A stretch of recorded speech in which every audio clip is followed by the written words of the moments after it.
नमस्कार दोस्तों, आप देख रहे हैं सनसनी रिपोर्टर। मैं हूं वीरेंद्र गुप्ता। इस समय हम आए हुए हैं रोहिणी का जो एक सेक्टर है, ये केवल कुंज अपार्टमेंट सेक्टर 13 में स्थित है ये। और जैसा कि आप देख रहे हैं कि एक अपार्टमेंट है ये, और यहाँ पे भी जो है एक प्रबुद्ध वर्ग रहता है।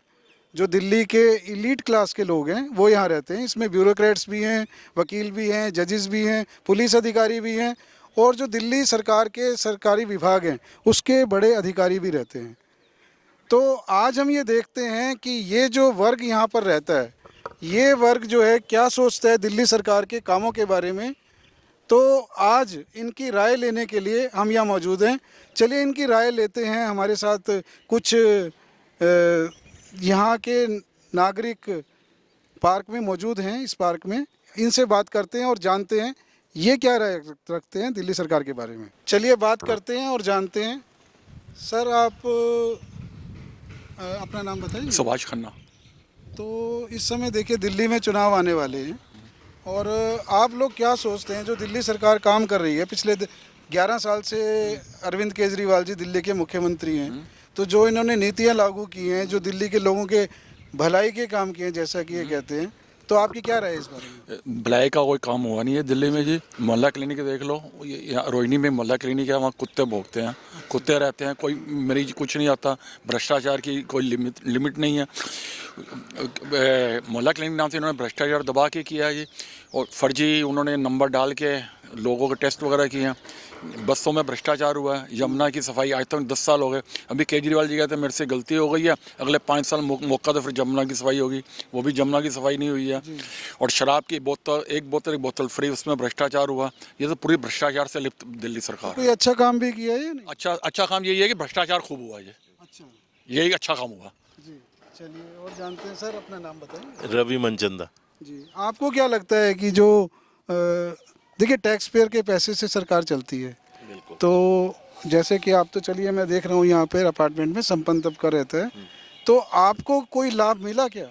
नहीं, मुझे तो देखो एज सच कोई लाभ नहीं मिला, और ना ही बाकी लोगों को भी मिला, क्योंकि अरविंद केजरीवाल जी जो हैं वो उनका सेल्फ सेंटर्ड है। वो अपनी तरफ ज़्यादा ध्यान देते हैं।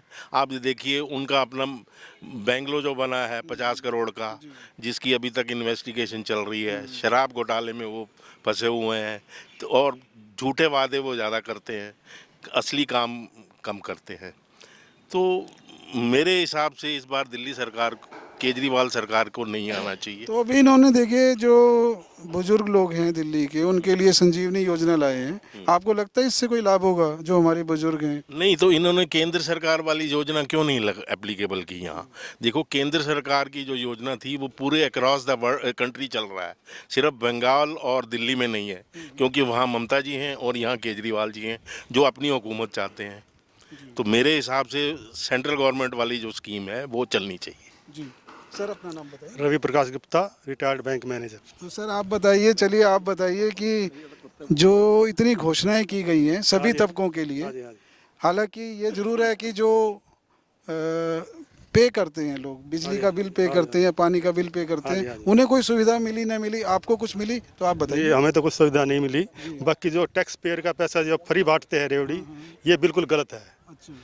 ये नहीं होना चाहिए। अपने पास से कितना पैसा दो, मगर टैक्स पेयर का पैसा फ्री नहीं होना चाहिए। तो आपको ये लगता है कि जैसे महिलाओं को ये लाभ दिया गया है कि डीटीसी में फ्री राइड है, हाँ जी, हाँ। तो जब हम महिलाओं से बात करते हैं तो उन्हें तो ये अच्छा कदम लगता है, लेकिन दिल्ली की अर्थव्यवस्था के लिए आपको लगता है कि कुछ इसमें गड़बड़ है? नहीं, इससे नुकसान ही है। नुकसान तो है ही। जिसको फ्री मिलता है उसको तो अच्छा लगता है, मगर ओवरऑल नुकसान है इसका। मतलब आपको लगता है कि दिल्ली का जो है नहीं, ये पूरा- फ्री का सौदा सब बेकार है। काम करके लोगों को खाना चाहिए, तो फ्री वाला सिस्टम हम तो बेकार समझते हैं। जी। सर, नाम बताइए। रामनारायण गोयल। जी। और मैं रिटायर्ड हूँ आजकल, वैसे बिजनेसमैन था मैं। जी। तो जो भी ये योजना चलाते हैं या तो अपने पैसे से चलाए, जो इलेक्शन लड़ रहा है कैंडिडेट वो अपनी जेब से पैसा दे, या उसकी तरफ से पार्टी उसको पैसा करे। टैक्स का पैसा ये जो खराब कर रहे हैं उसका क्या फ़ायदा है? ये तो निकम्मा बना रहे हैं सबको। तो आपको ये लगता है कि जो अब ये इलेक्शन का टाइम है, सभी पार्टियां देखिए प्रचार कर रही हैं अपना अपना, तो आपको ये लगता है कि इस समय जो प्रचार किया जा रहा है तो अपनी योजनाओं का, जो अपने कामों का प्रचार नहीं किया जा रहा है, या व्यक्ति के चेहरे का कोई प्रचार किया जा रहा है, आपको ऐसा लगता हाँ जी, ये सब का सब जो कह रहे हैं ये सब झूठ है। ना जो इन्होंने 2100 रुपये देने, ना फ्री में इलाज देना, ना आज तक दिया। पहले वहाँ कांग्रेस ने अनाउंस करा था, उसके बाद वो भी सब रजिस्ट्रेशन धरे रह गए। अब ये घर घर जाकर रजिस्ट्रेशन करने, ये सब बेकार है। मेरे हिसाब से जो भी कुछ हो वो अपने लेवल पे करें। है? तो पिछले जो 11 साल का कार्यकाल है दिल्ली सरकार का, उसको आप कितनी रेटिंग देना चाहेंगे? ये बिल्कुल जीरो है जी। सड़कें सारी टूट गई, कहीं हाँ जहाँ भी जाएंगे वहाँ गड्ढे गड्ढे दिखाई देंगे। कोई इन्होंने कोई तरक्की नहीं करी। या तो इन्होंने अपनी खुद की तरक्की करी है, या अपने मिलने वालों की तरक्की करी। इलेक्शन में क्या लगता है? बिल्कुल जीरो है। मेरी तरफ से तो ये क्रॉस है। जय श्री राम। सर, अपना नाम बताइए। रमेश रत्नानी। जी, तो आप बताइए सर, जैसे कि हम तो देखिए सभी नागरिकों से पूछ रहे हैं, आपको क्या लगता है? सर ऐसा है कि केजरीवाल सिर्फ जो काम नहीं कर पाता है तो वो जो ब्लेम है वो सेंटर पे लगा देते हैं हर समय कि हम सेंटर में, हमारे पास सेंटर हमें काम नहीं करने देता, सेंटर ने पुलिस दी है, ब्लेम गेम खेलता है।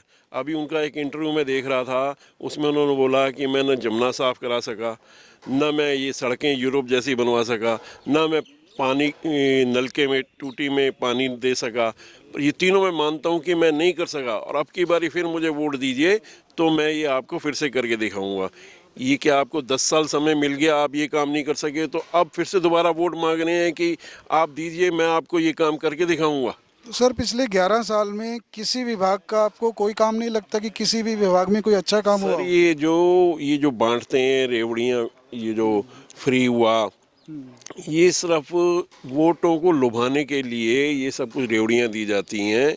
नहीं तो अदरवाइज़ कोई हम लोगों को तो कोई फ़ायदा नहीं पहुंचता इसमें।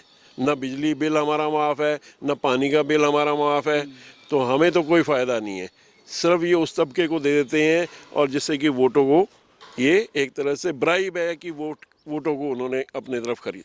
तो आपको क्या लगता है इस बार की दिल्ली में कैसा माहौल चल रहा है? दिल्ली में या सर, कौन सी पार्टी आपको लगता है कि दिल्ली काम में के आधार पे आ हम सकती तो यही कहेंगे जी, सेंटर में जो अगर बीजेपी है तो दिल्ली में भी बीजेपी रहे, ताकि काम होते रहे, विकास होता रहे। अब दिल्ली का हाल इतना बुरा है, सड़कों पे पूरी तरह से गड्ढे बने हुए हैं, मतलब दिल्ली का कोई विकास नहीं हुआ है। इसलिए हम तो चाहते हैं जो सेंटर में हो वो दिल्ली में बीजेपी की सरकार बने, और उस पे तब जाके दिल्ली का विकास होगा। हम तो ये चाहते हैं। जी सर। सर, सर मैं कुछ 2-3 पॉइंट बताना चाहूँगा। मेरा नाम गिरधर गोपाल मेहता है। एक्चुअली इन्होंने ना जो किए हैं, इन्होंने रोहिंग्या को बसाया, अच्छा, बांग्लादेशियों को बसाया, उनसे पैसा मतलब उनको फ्री दे रहे हैं अपने वोट बैंक के लिए। नंबर आप देखिए, पानी और बिजली फ्री, पानी फ्री और बिजली फ्री दे के ये सोचते हैं कि हम वोट ले लेंगे, और गरीबों के वोट इनको मिल भी रहे हैं। पर लेकिन इन्होंने दिल्ली का डेवलपमेंट कुछ नहीं किया है। आज आप दिल्ली की हालत देख लीजिए, आप किसी सड़क पे चले जाइए, सड़कों के अंदर वाकई में गड्ढे हैं।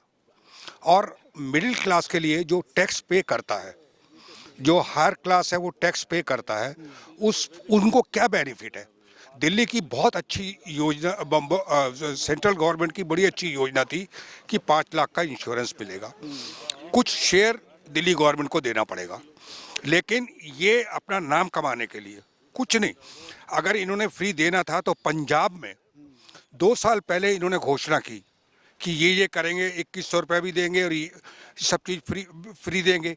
मोहल्ला क्लिनिक क्या है? आप मोहल्ला क्लिनिक चले आइए, गड्ढे ही गड्ढे हैं, बुरा हाल है, दवाइयाँ हैं नहीं, तो वो ये क्या करना चाहते हैं?